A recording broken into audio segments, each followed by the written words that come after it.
Hello everyone, and welcome back to another lecture in Pirates Academy. I'm your host Frenzy, and today we're going to be going over powers and epics. Before I get started with the video, I want to say thank you to everyone who supported part 1 of Pirates Academy, and to those who haven't done so, please make sure to check out part 1, as part 2 assumes that you have a general idea as to how each class works, and also part 1 includes really good general tips that will help you throughout your journey. Part 2 is a very important portion of the guide because it's going to be covering the bread and butter of Pirate 101's combat system. And because it's so important, I will be putting timestamps in very important portions so you can use it for future reference. With that being said, let's get started. In a short summary, before we dwell on these topics in detail, I want to give some simple definitions for the things that we're going to be talking about. We have powers, which are simply just the cards that your pirates are going to be using in battle. These are stuff that can be obtained through either your gear, training, or pets. Then we have epics, which are special conditional abilities that pirates can use in battle. They come in 3 different forms. We have magic, melee, and ranged. Magic comes from staffy weapons, which is the primary choice of witch doctors. Melee is slashy, stabby, and or smashy weapons, which are primary choices of the privateers, swashbucklers, and buccaneers. Then we finally have ranged, which is going to be with shooty weapons, which is the primary choice for the musketeer. Finally, this is not something that we're going to be dwelling in the guide, but it is worthy of a mention. These are passive conditionals. Passive conditionals include Elusive and Turn the Tide. These are conditional abilities that cannot necessarily be controlled by the player, but they give specific buffs once the condition is met. That condition being lower than 50% health. Elusive focuses primarily on dodging and giving extra mobility, while Turn the Tide focuses more on your damage output. Let's discuss about the bread and butters of each class's powers. But before we start on this, there is a specific power that I want to explain that's going to be a part. This is the critical strike powers. Critical strike powers come in both melee and range versions, with the biggest difference being that they just require different weapon types, but they lead to the same outcome. These are primarily used to proc chain attacks due to the crit defeat epics being the easiest epics to activate. More information about the crit defeat epics will be explained in this video at a later time. Musketeer's bread and butter come in the form of shots. These come in a variety of forms, but here's things to note. The top right of the card indicates the range of the power, while the bottom left indicates what the power's damage is increased by. In this case, it is being increased by weapon power, which is increased through a variety of ways, including using attribute buffs. In this case, you buff with agility. Finally, the bottom right is going to indicate the area of effect of the power. For Swashbuckler's bread and butter, we're going to be discussing the 2 main things being hides and strikes. Hides are commonly used by the swashbucklers to avoid hits from enemies, but also allow them to deal more damage. Walk in Shadows, for example, has a few things to note. On the bottom right icon, it will indicate that it's a self-targeting power, and in the description, it describes for how long the hide lasts. And during this hide, you can do double the damage. Then we have the Swashbuckler Strike. This is going to be the strongest damage power that they have in their arsenal. This power is based on weapon power. However, the bleeding portion is actually boosted by spell power. On the top right of the card, it will indicate that the user can move and attack at the same time, while on the bottom right, the card will indicate that it's going to be a single target damaging power rather than an area of effect type of power. Witchdoctor's bread and butter are going to be the Mojo Powers. Mojo Powers are simply just splash attacks based on Mojo Power, or in this case magic power, that deals massive damage to enemies within its path. On the top right of the card, it's going to indicate its range, while on the bottom right, it's going to indicate that the power's area of effect is a 3x3 square. Privateers come with tons of good utility thanks to the fact that they're the support class. But these are some of the main ones that I want to point out. Number 1 is their splash attack, which is very similar to Witchdoctor being the big guns. This comes in many different names, but the biggest thing to note is that on the top right of the card, it actually indicates that the power is of an infinite range.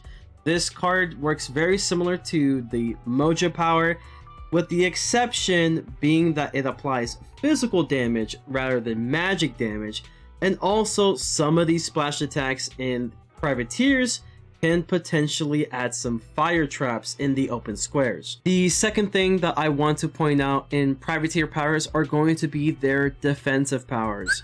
For the first defensive power, it's going to be Valor's Fortress, which is a single target support power that gives resist to the targeted user for a set number of turns. This is very similar for you wizheads like Brace, except that it's much better. Next, we have Valor's Armor, which is yet another single target support power, but this time it absorbs damage. The key thing to note is while the card doesn't indicate anything, it does indeed increase its value based on your spell power. Finally, we have the Buccaneer's bread and butter being their charges, which is a single target damage power, with the key difference being that now the power doubles the player's mobility, and with its guarantee hit glancing blow, it will allow the Buccaneer to proc some more chains. Now we can discuss about epics, which are simply the conditional abilities that you and your companions can use during combat. While there are a multitude of different types, they boil down to the weapon type you are using. If you are using shooty, then you will be using a ranged type of epic. If you're using a staffy weapon, you're using a magic type of epic. And finally, if you're using either slashy, stabby, or smashy, you'll be using a melee type of epic. There are also some things to note about epics, which will include rank 2s of every epic will simply just increase the trigger amounts from 1 to 3, indicating 1 up to 3 triggers. Ranks 3, 4, and 5 give you some added bonuses. And finally, most epic rank 4s are simply just critical rating boosters, which gives you a 5% crit chance. The first epic we'll be going over is going to be the defeat crit epics, which are epics like Double Tap and or Blade Storm. This is a bonus attack that is made after a critical hit or if you happen to defeat an enemy. With the rank 3, you obtain the sneak attack, which are faster than first strike, which means that you will be going first in that scenario. More importantly though, this is going to be dependent on the attacking player's weapon attribute stat versus the defending player's attribute stat. In other words, let's say for example, you have a shooty weapon. Shooty weapons are primarily based on agility, so it will be the attacker's agility versus the defender's agility, rather than accuracy versus dodge. The higher attribute stat means the higher likelihood of landing the hit. Finally, rank 5 of this epic will give you a 25% damage per hit increase. The next notable epic will be the extra attack epics. These are epics like Burst Fire and or Relentless. This is a potential bonus chance after attacking an enemy. With rank 3, you're given an increased chance for that bonus attack, and with rank 5 of this epic, you will be given a crit rating bonus per hit. Second chance epics are epics that are triggered after an attack misses, giving the user an opportunity to attack again. These are epics like Quick Adjust and or Second Chance. At rank 3, you are giving a 25% accuracy boost per attack that is missed.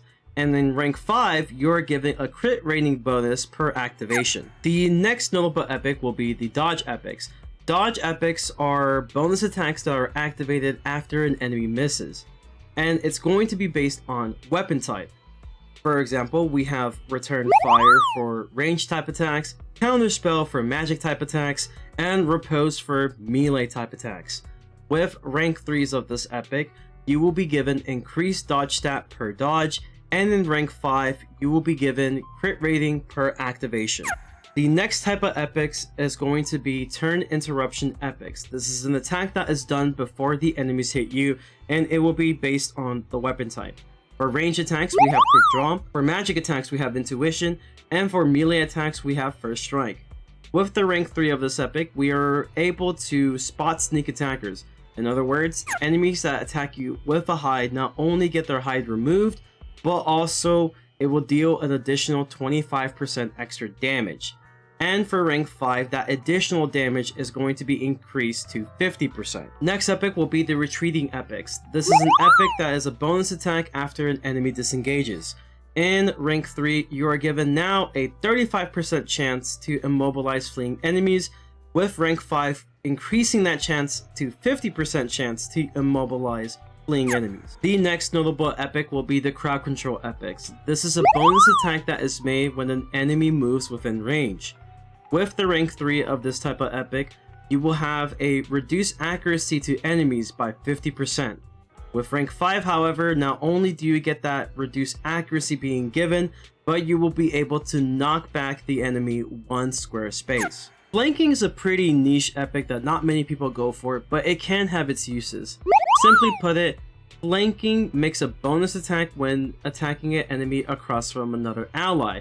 For ranks 3 and 5, all it really does is reduce mobility, but the neat thing about this is that it can be potentially useful on the Buccaneer if you want to proc some chains. The next notable epic is going to be the class counter epics. This is an epic that is activated as a bonus attack after the enemy hits. There are only 2 of them that work very similar to each other. It's going to be for range, True Grit, and for melee type of attacks being Vengeance Strike. With the rank 3s of these 2, you may be able to stun an enemy as a 35% chance, with rank 5 being that increased chance of stun being 50%.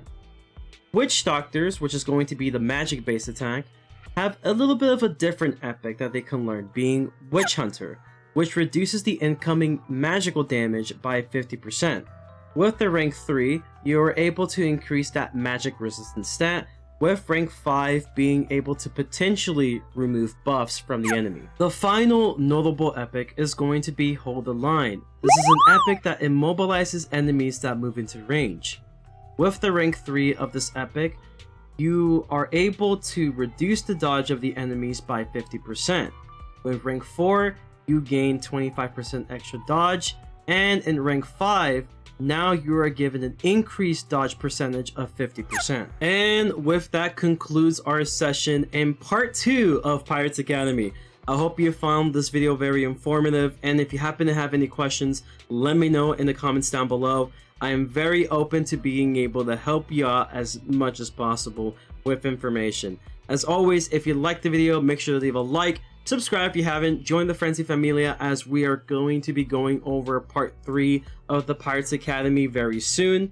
And always remember, stay frenzy and peace.